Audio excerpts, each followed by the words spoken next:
I've been sharing a lot of our content. Hmm. And so a gentleman posted a comment and says, "Man, Isaac, I really, really want to support fan base, but it just doesn't have the functionality of Instagram, and it doesn't have these features that TikTok has."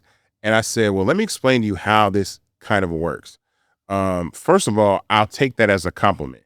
Anybody out there that compares fan base to Instagram or TikTok, thank you, because that's letting you know that this company right here that has raised some seed capital is competing with platforms that are worth hundreds of billions of dollars.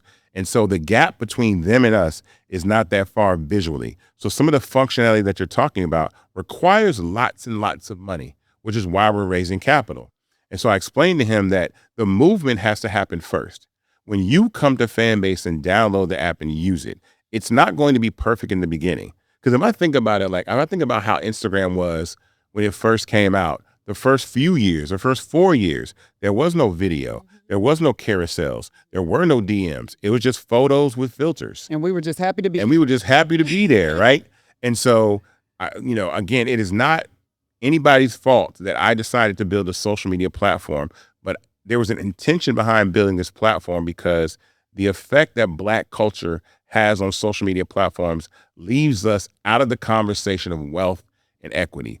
So to be able to do that, we need to raise the capital to scale the platform. So I responded to the person that said the migration has to happen first, and then everything that you're talking about can be built. Because if you think that if you're comparing us right now, like it, to platforms that have raised hundreds of millions of dollars, if not billions of dollars, then what happens when we get a fraction of that? When we raise 100 million, 200, 300 million dollars, I promise you that is exactly why I love what we're doing, because we're innovative. We have the ideas, we have the culture, we have everything, and we just sit back and let other people use us as a focus group and then take our ideas and then want to be included in something and then get mad when we don't. And so this is the moment in history, right, that we take control of social media and technology by equity, right, and influence, and run it up ourselves to hundreds of billions of dollars. That is the goal.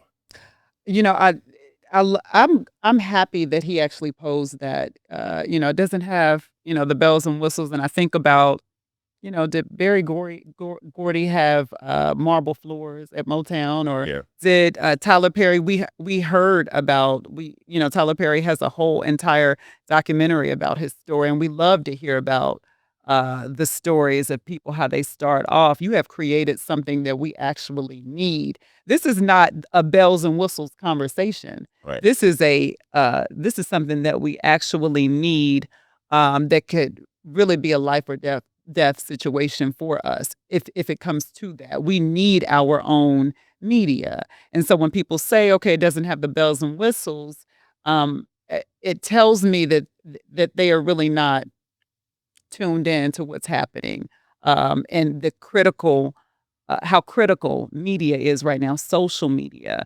And so, no, it may not have the bells and whistles, and it will have the bells and whistles, just like you said. Instagram didn't have the bells and whistles, but it will have the bells and whistles for all the people who, fun is important.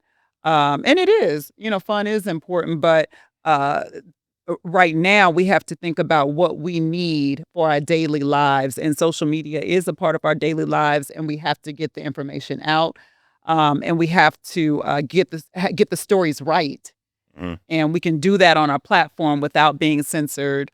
um, One person said, I read one comment where the person said something about, oh, was that your talking point? You're using race to get people to come on to fan base, and it makes me think, are you living in the same America that we're living in? It's not about us using race to come on to get people to come to fan base. I don't work for fan base.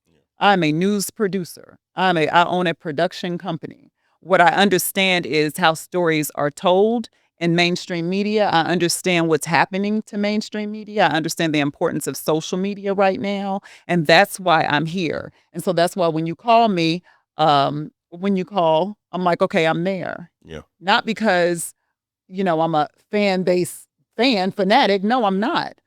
But I am very serious about our stories. I am very serious about the accuracy of our stories. I am very serious about when there is a story in the news that needs to be told and it's coming through my email and I say, Kim, we need to put this on air and it's not a priority and it doesn't get put on air when I know it's going to impact Black girls and Black boys. That is disturbing to me. Right. And so that's why it's important and I know media professionals can attest to the same thing. Every day we're told we can't put stories on the air that impact us.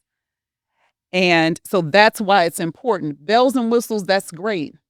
But for you to know what's happening in your community, for you to know that there are, where the sundown towns are, is that what they're called? Sundown? Yeah. Where they are if you're traveling, for you to know um, uh, what's going on that could impact your money, that could impact your family, that could impact your job. We have a unique set of challenges. Yeah. Just like immigrants right now have a unique set of challenges that they have to get information out to their people. We do too. So, I think rolling into this conversation is good to go into this next subject. I don't know if you want to